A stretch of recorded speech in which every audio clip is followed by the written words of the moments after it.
Hello अनि नमस्ते साथीहरू।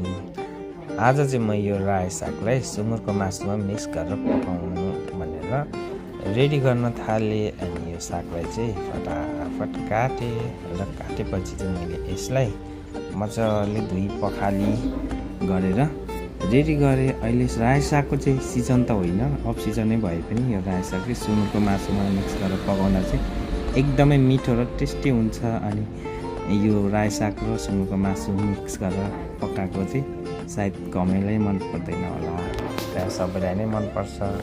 अनि यसलाई मैले मजाले धुई पखाली गरेँ। अनि त्यसरी धुई पखाली गरिसकेपछि यता फेरि मैले मासुमा हाल्नुको लागि मसलाको लागि लसुन केलाएँ।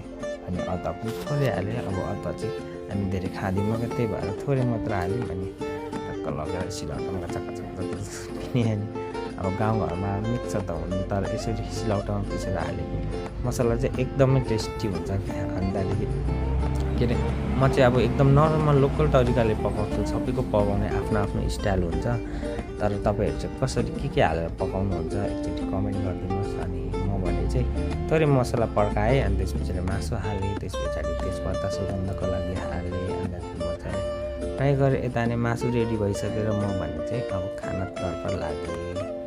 गाइस खाएँ ल भने म भने चाहिँ खान थालेँ। एकदमै मिठो अनि टेस्टी। थोरै बेलुकाको समय अनि मौसम पनि एकदमै न्यानो थियो अनि एकदमै मिठो। अनि यता आमा पनि खाइराख्नु भएको थियो र आमालाई मैले सोधेँ कस्तो भयो आमा भनेको। आमाले पनि मिठो छ अरे भन्दै यस्तै हातले चारो देखाइराख्नु भएको थियो क्या। यसरी सुँगुरको मासुमा रायो साग हालेर पकाउँदा चाहिँ एकदमै मिठो अनि टेस्टी हुन्छ। तपाईँहरू पनि एकचोटि ट्राई गर्नुहोस् है त। आजलाई भने चाहिँ यति नै, ल बाई बाई। हेलो अनि नमस्ते साथीहरू।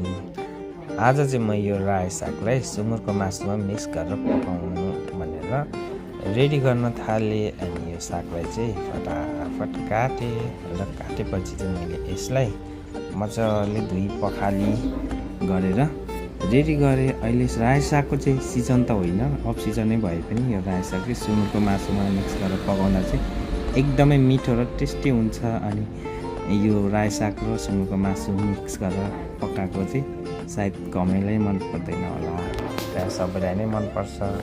अनि यसलाई मैले मजाले धुई पखाली गरेँ। अनि त्यसरी धुई पखाली गरिसकेपछि यता फेरि मैले मासुमा हाल्नुको लागि मसलाको लागि लसुन केलाएँ।